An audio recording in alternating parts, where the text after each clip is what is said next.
Have you ever wondered, what is this Christianity thing all about anyway? And what does it actually look like to follow Jesus? And this word, gospel, that I keep hearing, what does it even mean? Well, gospel literally means good news, and here it is. There is an all-powerful, all-knowing, all-loving creator in the universe who designed and made everything. You are his creation.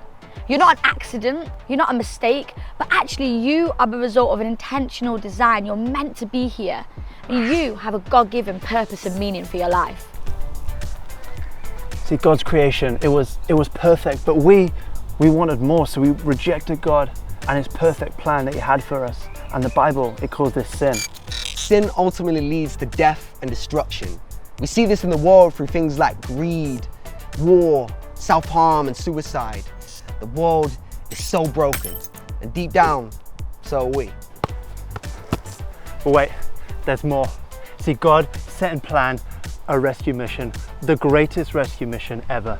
He sent down his son Jesus, who lived a perfect life. He said amazing things, did amazing miracles, but the greatest thing of all that he did was he died on a cross, taking our brokenness, making a way for us to have eternal life. He died so that we could have life. Get in there, my son. So Jesus died. And if that had been it, the end of the story, and he'd stayed dead, then that would have changed absolutely nothing. But we actually believe that 3 days later, Jesus came back to life. He rose from the dead, proving himself to be more powerful than death itself. And by dying and coming back to life, it's Jesus that gives us the option to come back into relationship with God, to receive God's love, God's forgiveness. All that he asks of us in return is that we trust him and we choose to follow him with our life. But he doesn't ask us to do this alone. The first thing Jesus told his disciples to do was go and tell other people about him. Jesus' followers are called the church. Now, that's not a building. That's a family of people who grow together in their faith by telling other people about Jesus, praying, reading the Bible, and worshiping him. So one day Jesus is gonna come back, right?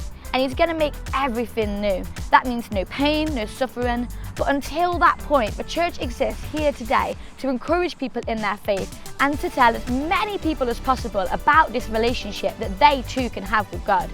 You're right, mate. Do you want an ice cream? Oh, thank you very much.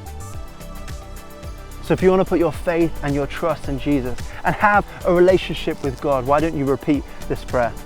Dear God, thank you that you love us so much.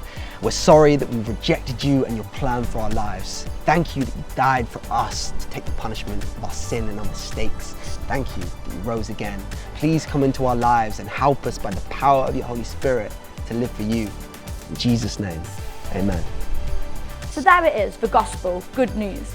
And we believe that following Jesus is the best decision that you could ever make with your life. So if you want to hear more about the gospel, check out John 3:16 in the Bible that talks all about God and his amazing rescue plan for us.